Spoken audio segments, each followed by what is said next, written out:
अच्छा, birthday girl. बरं ठीक आहे. तारक मेहता का उलटा चष्मा चाललाय स्क्रीनवर. ओके, सगळे बघताय आणि अचानक कोणी तुमच्या घरी आला आणि स्क्रीन घेऊन गेला, तुम्ही काय कराल आता? हा, स्क्रीनच्या मागे मागे पळा. स्क्रीन आणि तुम्ही वेगळे आहेत का? हो की नाही? हो. त्याच प्रकारे जेव्हा शरीर सुटतं, म्हणजे आपण जेव्हा मरतो, मला वाटतं की मलाच नेत आहेत. जसं तारक मेहता बघताना तुम्ही त्या तारक मेहतामध्ये इतके शिरले की तुम्हाला वाटतं टीव्ही चालला म्हणजे मलाच घेऊन जाईल. तुम्ही टीव्हीच्या मागे मागे पळाल ना. Exact same.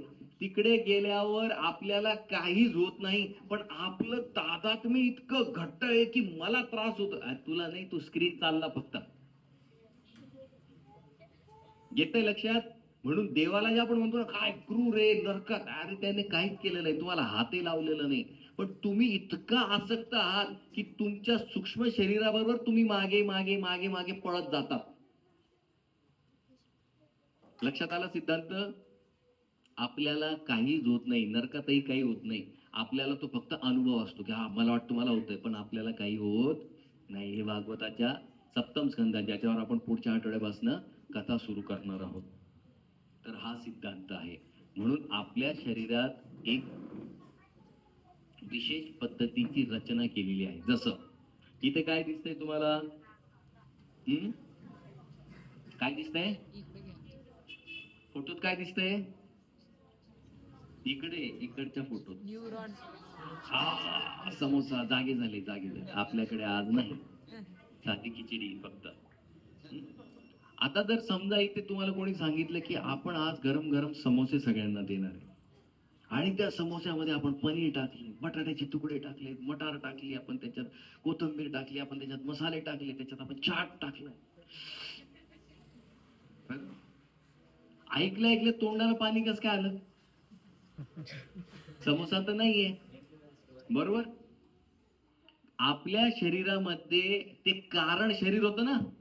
आधी समोसा खाल्लाय ना, लगेच तिथून काय वर आलं? आठवण. तो अनुभव वर आला.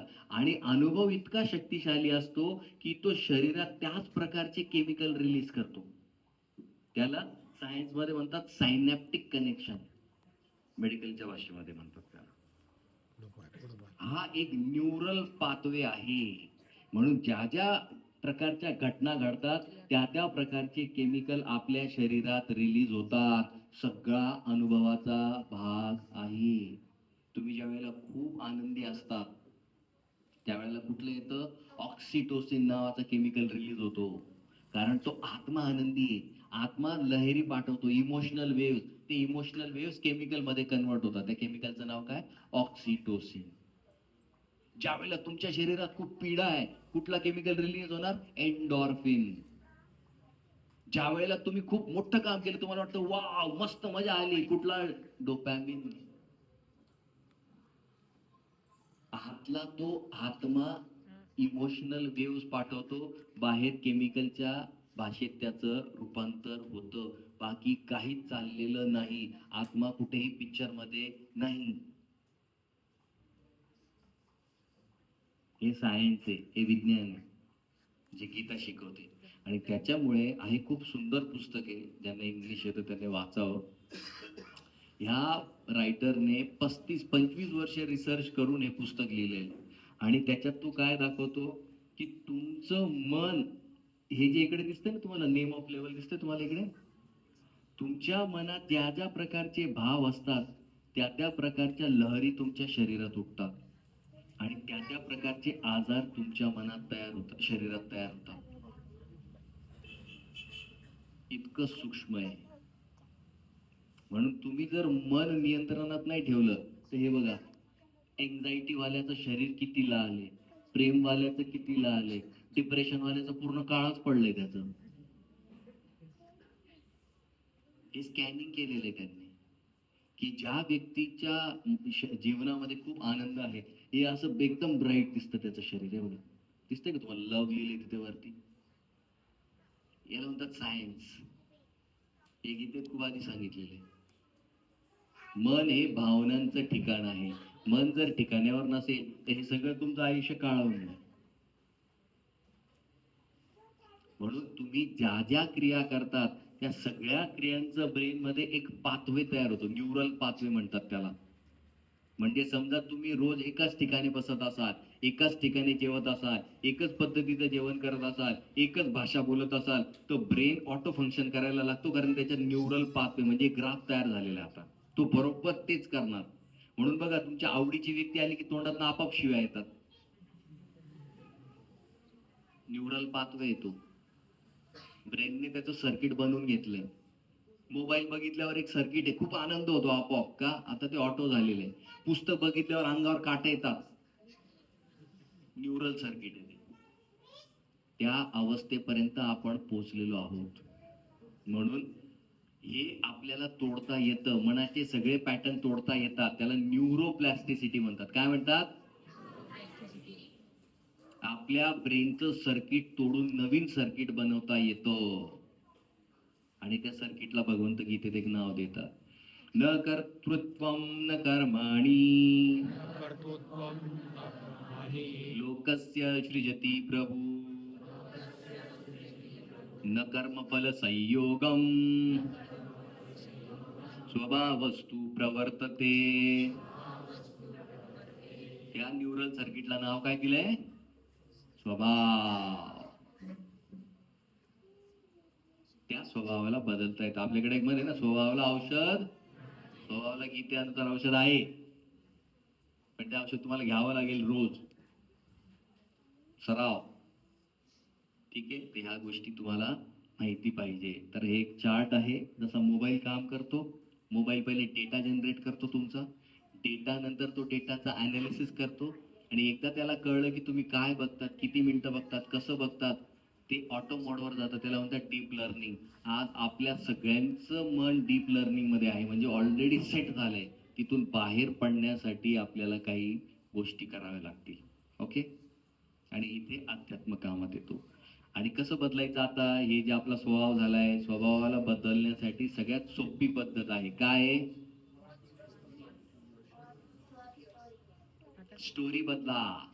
तुमच्या जीवनाची स्टोरी जर तुम्ही बदलली, तर तुमच्या मनातले सगळे जे काही प्रॉब्लेम्स आहेत ते सुटण्यासारखे आहेत. आपण चुकीच्या स्टोरीवर जगतो, आपण एक चुकीचं जीवन जगतो, कारण तुम्ही तशी कथा मनात बनवलेली आहे आणि मन तसं चालतं तुमचं. ठीक आहे, आता मी तुम्हाला एक फोटो दाखवेल इथे, ते बघितल्यावर तुमच्या मनात काय तर तेवढं फक्त बोलायचं, जोरात बोलायचं. ओके, कोका कोला ठंडा मतलब कोका कोला, कारण आपल्याला ते भरवलंय. त्याला म्हणतात स्टोरी. कुछ मीठा हो जाए, क्या बात. याला म्हणतात स्टोरी. आपण सगळे स्टोरी मध्ये जगत आहोत. थंडा थंडा, कूल कूल, डर के आगे जीत है.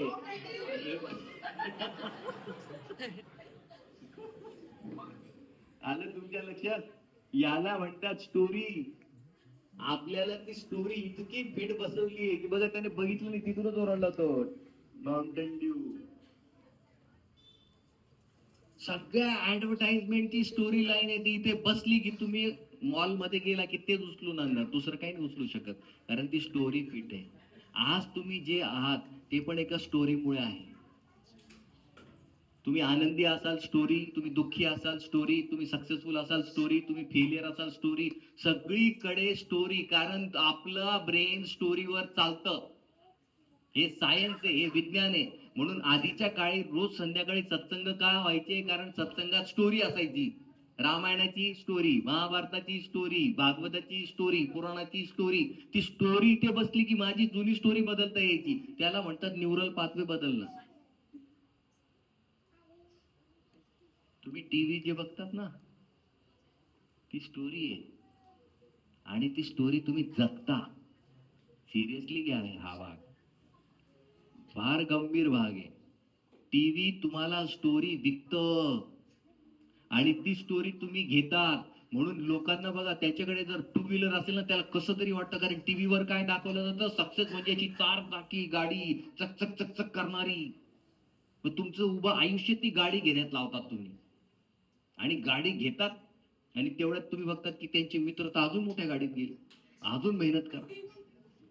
आणि त्यांनी खूप मेहनत केली, खूप जाड झाले, मग त्यांचे मित्र सायकल घेतात जी तुमच्याकडे आली होती. आलं लक्षात? असं आपल्याला मूर्खात काढण्यात येतं सगळीकडे. म्हणून आपल्याला दुसरा तिसरा पर्याय नाही. आपल्याला एक सिंपल पर्याय आहे, सत्संगात का यायचं? कारण सत्संगात आपल्याला एक वेगळी, एक प्रॉपर, एक शास्त्रोक्त स्टोरी देण्यात येईल, आणि ती स्टोरी जर तुम्ही पालन केली तर तुमच्या जीवनातल्या बहुतांश समस्या तुम्ही स्वतः हँडल करायला सक्षम व्हाल. तुम्हाला इकडे तिकडे डॉक्टरकडे जाण्याची गरज नाही. पण त्याच्यासाठी आपल्याला काय पाहिजे? एक योग्य मार्गदर्शक पाहिजे, जो वेळोवेळी आपल्याला गाईड करेल, हे सांगेल की इथे हे करायचं, इथे हे करायचं, याचा अर्थ असा काढायचा. ह्या गोष्टी सांगणारा आपल्याला एक प्रॉपर कोच पाहिजे. म्हणून आपल्याला जर मनाचे प्रॉब्लेम सॉल्व्ह करायचे असतील, हा श्लोक सगळ्यांना पाठ पाहिजे. हे मी आधी पण सांगितलेलं आहे. याच्यात सगळं काही येतं. एका श्लोकात तुमची पूर्ण आयुष्य बदलू शकतं, इतका शक्तिशाली हा एक श्लोक आहे. याचे 6 घटक आहेत. माझ्या मागे म्हणा लास्ट श्लोक आपला हा टेक होम मेसेज आहे तुमच्यासाठी, ज्यांना ज्यांना मनाचे प्रॉब्लेम आहेत. या 6 गोष्टी तुम्ही जर केल्या नाहीत, तुमचे प्रॉब्लेम सॉल्व्ह होऊ शकत नाही. तुम्ही किती डॉक्टर बदलून घ्या, कितीही बदलून घ्या. युक्त आहार विहारस्य युक्त चेष्टस्य कर्मसु युक्त स्वप्नावबोधस्य योगो भवति दुःखः. 6 गोष्टी युक्त करायला लावल्या. युक्त म्हणजे काय? बॅलन्स. युक्त म्हणजे काय? जोरात काय? बॅलन्स म्हणजे काय? समतोल. ओके. सगळ्यात पहिले काय युक्त करायचं? आहार. आहाराच्या वेळा ठरल्या पाहिजे. किती लोक त्यांच्या जेवणामध्ये सॅलड खातात सांगा बरं? खूप सुंदर. सॅलेडला पर्याय नाही. ग्रीन लिफी व्हेजिटेबल जर तुम्ही खात नसाल तर तुम्हाला डोळ्यांचे, चामडीचे आणि किडनीचे त्रास कालांतराने नक्कीच होणार.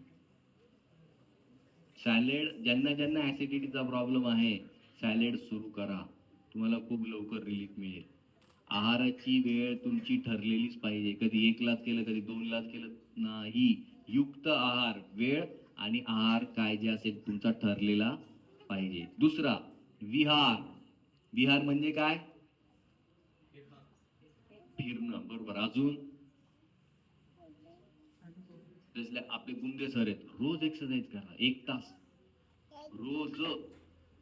आजच्या तासाला म्हणजे 8 दिवसात रोज त्यांच्या स्टेटसवर एवढं किलोमीटर चाललो, एवढं किलोमीटर पळ, आज इतका योगा केला, आज इतकी एक्सरसाइज केली. किती लोक रोज व्यायाम करतात, रोज रोज रोज. शेजारच्याला बघणं हा व्यायाम नाही. तुम्ही तुम्ही हा फक्त 2, आणि इकडे माताजी 2 आणि तिकडे 3, अर्धा अर्धा म्हणजे तुम्ही नुसता श्वासोश्वास घेता. ते नाही, प्रॉपर व्यायाम, असा घाम गळला पाहिजे. सार्थकची मम्मी करते ना, रोज व्यायाम करतात, रोज एक्सरसाइज. माताजींचा फिटनेस असते, जिमच आहे त्यांचं प्रोफेशन, त्यांना कर्म. पण तरी त्या करतात. बघा, मोजकी लोक आहेत आपल्याकडे व्यायाम. आणि विहारात व्यायाम हा सगळ्यात प्रमुख घटक आहे. विहारामध्ये सगळ्यात दुसरा प्रमुख घटक म्हणजे एंटरटेनमेंट. एंटरटेनमेंट आपल्याला लागतं. कोणी जर विचारलं गीता एंटरटेनमेंट बद्दल बोलते का? गीता बोलते. कुठला शब्द आहे त्याला? विहार. काय शब्द आहे? विहार. विहारात स्पोर्ट्स, एंटरटेनमेंट, मित्रमैत्रिणींबरोबर बाहेर जाणं, हे सगळ्या गोष्टी येतात. त्या गरजेच्या आहेत, कारण ते आपल्याला शक्ती देणार. तिसरं आहे युक्त चेष्टा. चेष्टा म्हणजे तुमचा जॉबचा टाइम, तुमचा प्रोफेशनचा टाइम कसा असला पाहिजे? बॅलेन्स्ड. त्याच्यानंतर युक्त चेष्टा. चेष्टा म्हणजे काय, सॉरी, युक्त कर्म, कर्म म्हणजे फॅमिली टाइम. किती लोक रोज फॅमिली बरोबर एक जेवण घेतात?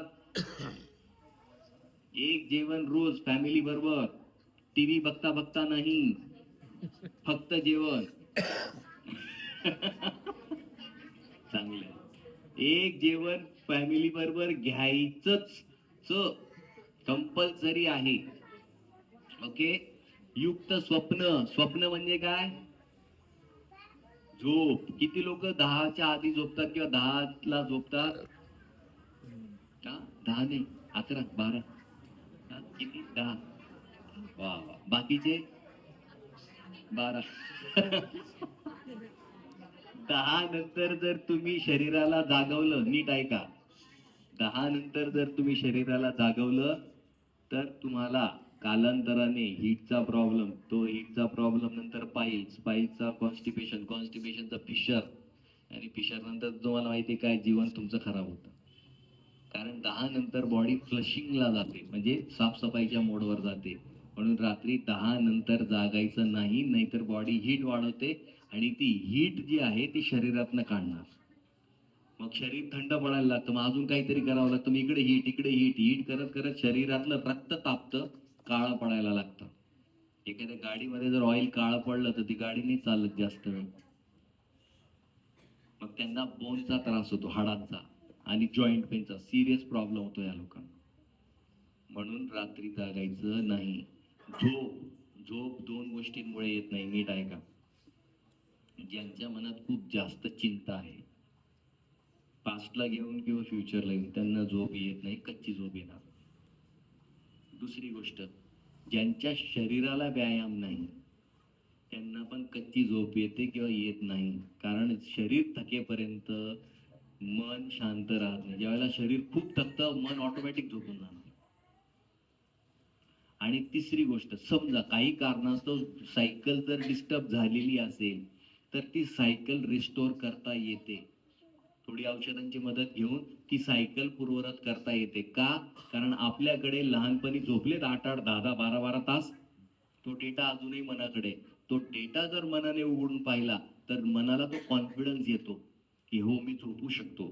कारण बऱ्याच वेळेला दीर्घकाळ जर एखाद्याला झोप आली नाही तर त्याच्या मनाला काय वाटतं, आता मला झोप येणार नाही, आणि तो विचार धरून ठेवला की आपोआप झोप काय. तुम्हाला कॉट दिसेपर्यंत झोप येईल आणि कॉटवर पडल्या पडल्या झोप काय. का? कारण तुमचा डेटा सपोर्ट नाही करत. आता तुम्हाला तो डेटा रिस्टोर करावा लागतो. म्हणून तो न्यूरल पाथवे का घेतला आपण? डेटा रिस्टोरेशन साठी गरजेचा आहे. तुमची झोप, तुमची भूक, सगळ्या गोष्टी परत येतात, कारण बॉडी सुद्धा डेटावर चालते. तुम्हाला तो डेटा पुरवावा लागतो. आणि शेवटचा आहे अवबोध. अवबोध म्हणजे काय? की मला काय त्रास होतोय, मी कुठल्या भावनातनं चाललोय, मला कुठे सपोर्ट लागतोय, मला कोणीतरी बोलायला पाहिजे, मला कोणीतरी शेअर करायला पाहिजे, मला हा त्रास होतोय. बऱ्याच वेळेला लोकांना कळतच नाही की त्यांना काय त्रास होतो. तर त्याला काय म्हणतात? अवबोध. अवबोध म्हणजे अवेअरनेस. आलं लक्षात?